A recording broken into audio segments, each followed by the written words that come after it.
Think about when you're in a plane and you're landing at Tampa International, and you're flying up from the south, coming kind of up the bay, and you look out the window and you see all these homes that look like they're floating on the water.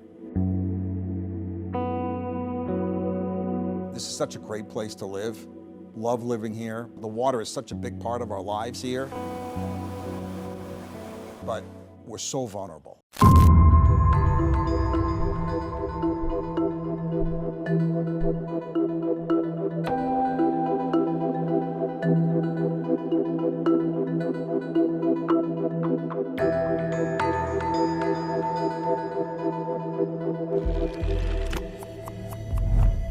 It looked like it was going to be active. You never know where they're going to go. I mean, we could have, 20 named storms, and half of them go out to sea and the other half make landfall someplace else. For us, it's not a bad season. But when you get big numbers to play with, it increases the odds of having a big impact, and that's what happened last year. People forget that we had Debbie. Debbie in itself was quite the storm. When I heard the splash, I was like, okay, this is an emergency now. Now it's an emergency. Grab and run. It was, your typical, normal, very high tide hurricane. And the weather wasn't that bad, but the storm surge was, and that's what gets us, is the storm surge. And I probably had about 6 inches of water in the house.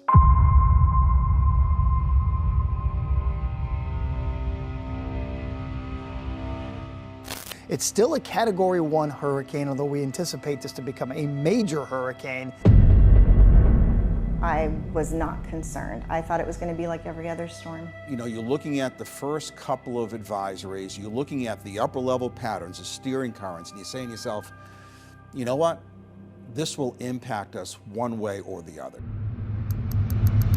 Absolutely thought that it was not going to be that bad because it's never been that bad. In 16 hours, it could be a Category 4 storm at landfall. That's a big deal. And I don't think it had really sunk in with anybody because, it was 100 miles off the coast.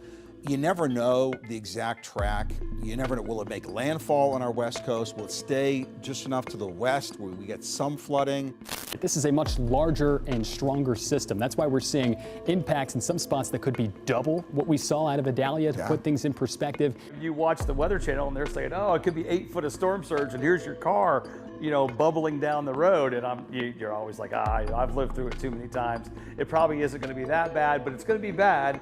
But it probably isn't going to be that bad. We are talking about peak surge up to about 10 feet.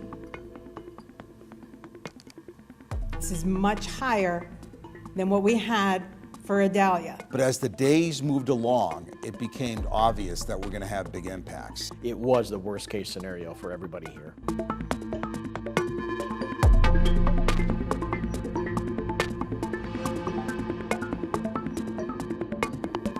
The setup with Helene, was perfect to produce significant flooding. As this gets lifted farther to the north, the winds that are currently keeping a lot of that surge just off the shoreline are going to flip out of the south and west. That's going to drive a lot of this water onshore. Helene actually kind of had me concerned watching the storm forecast. If your road is not flooded and it's safe to leave, you want to do it now because this is your last chance to get out. The storm started to roll in the late afternoon when our tides were really rising and they weren't receding at all. Conditions on Anna Maria Island this morning as they had the high tide. We started to see some localized flooding. We spent a lot of time on the beach just watching the surf. There was some people out there trying to get their last waves in, but it quickly, during the day, it quickly changed. You can see obviously the large waves and the surf came in first. After that, we just kind of waited for the surge to come through. It's 8 feet of water in a lot of spots.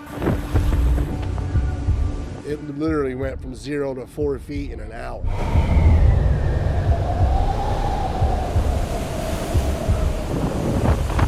You could go to every single county on our west coast, and everyone has a story about how they were impacted. So the water first started coming up to the seawall around 4:30 in the afternoon. Like by 9 p.m. it was like, oh, this is gonna be rough. No, don't worry, we've never had the water come over the seawalls before, and here it is, and this is the moment. You know, this is the 100-year storm everybody had been feared for the Tampa Bay area, and it was reality. That was the point that we knew that Helene was going to be bad. As of 6:20, we now have a Category 4 hurricane. Here we are, 130-mile-an-hour winds. And then by 10:30, when we caught news from the neighbor that the neighbor's house next door or our house was on fire, we were like, man. Yeah, you're just gonna walk out here on the dock, he's gonna put a life jacket on you? It was like a movie scene. I mean, I was like, dude, this looks like the end of the world. So then we waited all night to find out whose house was on fire. It came in almost all at once. It was so fast. You don't think about your house burning down. You don't think about your neighbor's house burning your house. So we're like, it's time to go. We got concerned because the water was starting to raise over the doors, and we thought, oh, how are we gonna get out? This is us in Gogo's room, on Gogo's bed.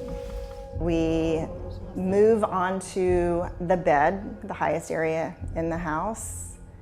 We start marking the doors to tell whether or not the water was receding or if it was continuing to rise. The water had risen so high that it had done something to the electrical systems in the cars.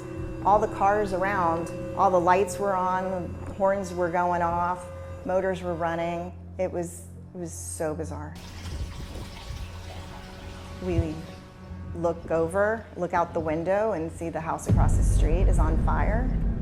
We call 911. Of course, they say, you know, everyone was told to evacuate. You're on your own. There's nothing that we can do. We're learning that in nearby Treasure Island, more than 40 people have been calling for rescues. Beyond frustrating as a first responder, police and fire and EMS, to hear people calling for help and there's nothing we can do about it. The neighbor's down. That's the door. And that's when I start to notice her door disappear, because the waves are coming up and they're going down, and I'm thinking to myself, that door is 7 feet tall. I mean, it's a zoo and the water is just continuing to come in, and I'm thinking to myself, oh my God. And then I stand here and I look and I see all the furniture is probably floating about this high. Had a good run, I guess. The thing that burns in my head the most is when the waves would come up, my windows and downstairs doors would disappear. That's how high the water got. When you lay on the couch and you hear all of your memories and all of your furniture and all of your antiques and everything that your family has given you beating off the walls in the house below you, there's nothing you can do. Anybody in your house?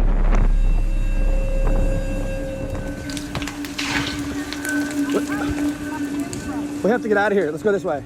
I've lived through a war. I mean, I was in the United States Marine Corps and served during wartime, and I was as scared during Hurricane Helene as I was during combat. It was when you hear your furniture beat off the walls with water downstairs, you think, is this gonna tear the entire house down? I mean, it's some of the most haunting things you'll ever hear in your life. It was traumatic. It's something that I think will stay with me for the rest of my life. As far as storm surge flooding goes, it's going to be between about 8 p.m. and about 1 a.m. tomorrow morning. I was nonstop busy that night, and the one thing that really sticks out, at 11 p.m., midnight, 1 a.m., with random people messaging me saying, I'm scared, I can't get out. And these are people at the beach. Can you send a reporter to save me? Come on. It's all right. Because we got water going into that building down there, too. We had over 108 911 calls just for Treasure Island during the storm of people that were calling for help. It's dark, the power's out, and the water's rising. That's not a good combination. Trying to make it to my mama's house. I'm not able to get any further. Just horrific stories of people standing on their bathroom counters, standing on their kitchen counters, standing on tops of their beds, you know, everybody regretting the fact that they're standing here not knowing when this is going to end. I'm walking backwards through a river. I got you, sweetie. All right. We got room in the back to put her? And you know, we always tell people, take these evacuation orders seriously, and that's why. Thinking back now, I think how reckless it was to stay. Looking back at pictures and seeing what time did this happen and what time that happened, I can't believe that it was just a few hours. It felt like it was all night long. No one is going to believe this, that this actually happened. This is stuff that you see on the news happening in other places. It doesn't happen here. In my 35 years here, definitely the most impactful storm.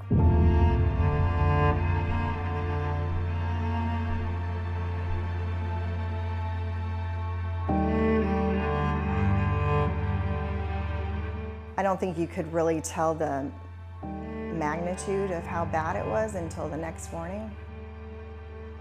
Sand over all the roads, sand over Gulf Boulevard, Sunset Beach area was absolutely devastated. All of the buildings that were beachfront that were just slid off their foundations. Unreal.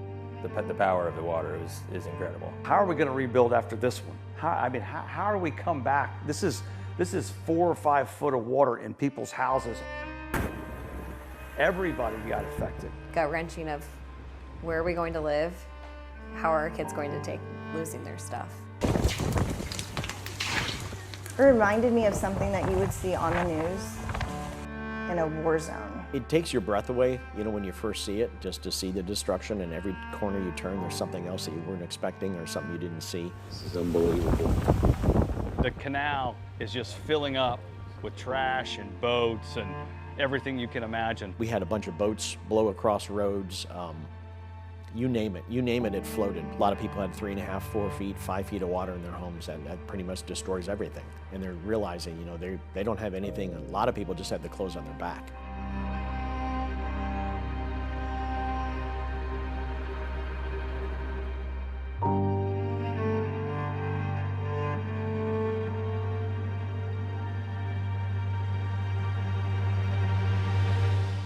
It's not even close to being the worst case setup. As bad as that was, we didn't see the worst.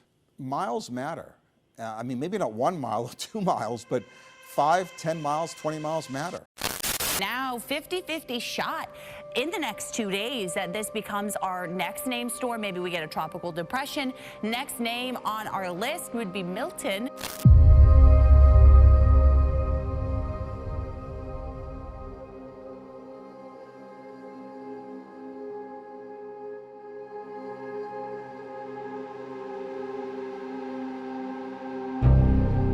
What are the chances that there would be another storm that would do damage to this area? We were joking amongst ourselves. We thought people were kidding with us, saying that there's another storm out there. Nowhere did we think we were going to have 2 hurricanes back to back, 2 weeks apart? You think, how bad can it be? We just went through a terrible storm. How bad can this one be? But I've got a generator up here, so I've got the TV on, and I can see, here it comes again.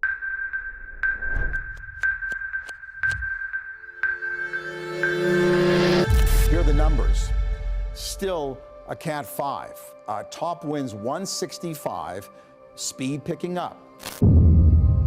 It was a case where you couldn't catch your breath. I'm not going to say we were hoping and praying, but we were hoping and praying it was not going to be us again. Kind of watching all the models coming in.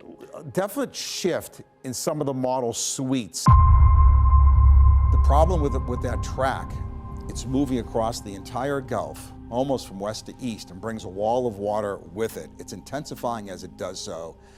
It's probably the worst case scenario for us. We're in the cone from Milton again, and I'm saying to myself, are you kidding me? I mean, everybody was absolutely devastated from the first blow. And we had days to see it coming. This is, you know, tapping us on the shoulder saying, hey, you're not done yet. Where was it going to make landfall? How strong were the winds going to be when it made landfall? And everything south of the landfall point was going to have significant storm surge flooding. Milton on the rebound today. Underwent some little structural changes last night, but look at this. Look what happened this afternoon. The eye looks as impressive as it has the entire time it's been a storm. Look at this right here. We were looking at the eye wall. It showed it before the 11 a.m. update that it could potentially be coming right over here. I mean, that's what it looked like to me all day. It looks like it's coming literally straight at us. I mean, it's not very often that, you know, we wake up and we know a hurricane is sitting later in the day and there's a Category 5 off our west coast. I think it's safe to say that this storm will be a pretty proficient tornado producer.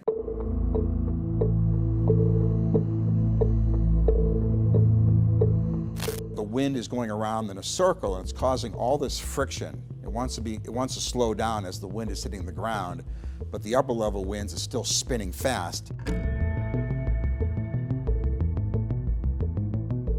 We've had multiple tornado warnings off toward the east. You see one around the Clewiston area. That's in purple. That is confirmed. And that friction just makes all these storms rotate. And it was this tornado warning after tornado warning. And we saw some video coming in down by the turnpike and down by Alligator Alley of a video of tornadoes that looked like we were doing live TV in Oklahoma City.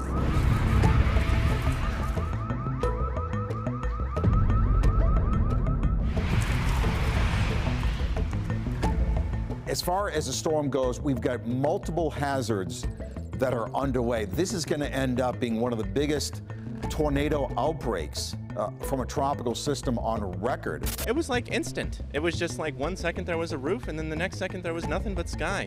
Well, I just said to myself, here we go, because we knew the rain's coming. We know the surge is coming. We know the flooding along the coast is coming. We're going to kick this off with a whole bunch of tornadoes, and this is the start of what's going to be a very bad day. I'm 81 years old. I thought I'd seen it all.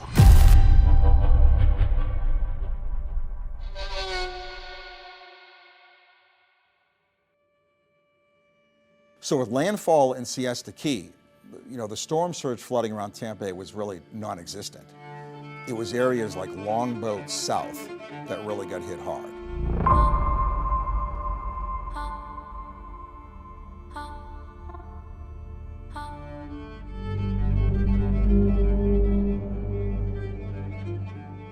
I think what was most remarkable about that storm was stepping outside here at the TV station and experiencing winds of 100 miles an hour.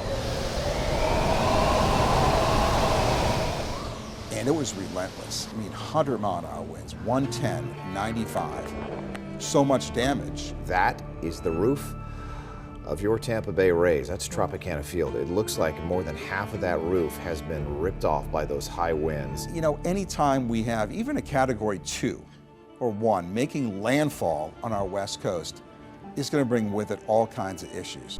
But this one was wind and no rain, or no water, yeah. It did weaken to a Category 3. Category 3 is a big deal. You know, the landfall point was a big deal. If it made landfall, you know, 50 miles north, it would have been a whole different ballgame for people around Tampa Bay. The problem around Tampa Bay is we had hour after hour of heavy rain and winds around 100 miles an hour.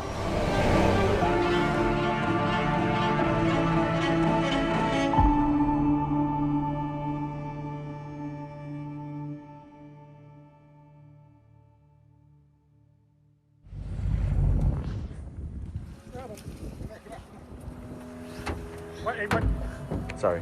What's the front, West? You all right? I'm sorry. How many people? 1, 2, 3? You know, the thing about our state is, you know, we're like a pool table. Everything is flat. There's not a lot of gravity to move water, so when things get clogged up and it rains too much, there's no place for the water to go. It ends up going through fields and it ends up in people's homes. This is not a state that moves water easily because it is so flat. So our entire house was circled with 2 to 3 feet of water. That's unbelievable. It's been over 100 years that they can go back of nothing like this. Got it. Got it. Got it. And if you're dealing with a river basin, that there may be problems with, congestion from debris. The water ends up going places that you don't think the water's going to go.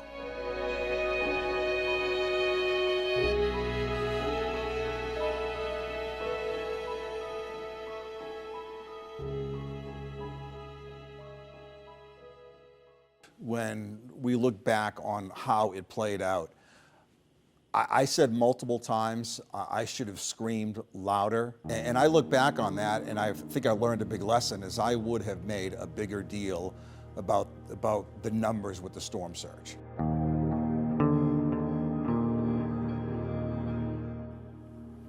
The takeaway has always been how vulnerable we are. It's not like we made it through this and we can breathe a sigh of relief. Our main concern is, when's it going to happen again?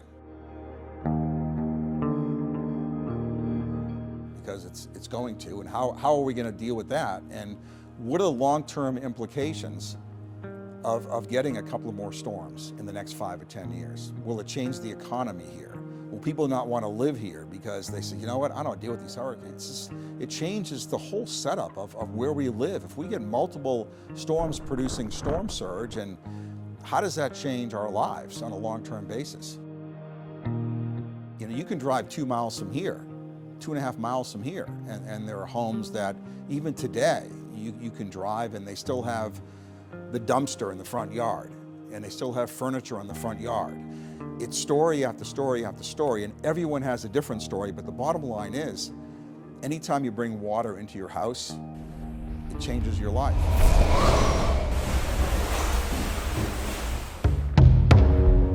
I'm not going to wonder anymore if a high tide is going to come in my house because we have a bad storm. I don't want to live that way anymore. I'm too old. This is unbelievable. And I've lived here my whole life, but I'm not doing this anymore. You start a long journey to get your life back together again. Okay, it's gonna get deep. Okay, here, come to me. When we decided to go to the water, we were like, this is it. And we thought we were buying an investment. I'm in here today, but I can tell you there's weeks I don't walk in this house. 10 years from now, I hope I can laugh. Right now, it's just still pretty surreal. Is I think people now really understand how vulnerable we are to storm surge. The longtime residents, they just know it's part of living in paradise. There is no better place to live than Florida, and if you're lucky enough to live on the water, then, that's the best. I'm sticking around, not going anywhere. The Florida dream is what captivates all of us to go and live on the water until you have to live there. And then when you have to live there and you have to deal with the fury of the water, it's not so appealing anymore.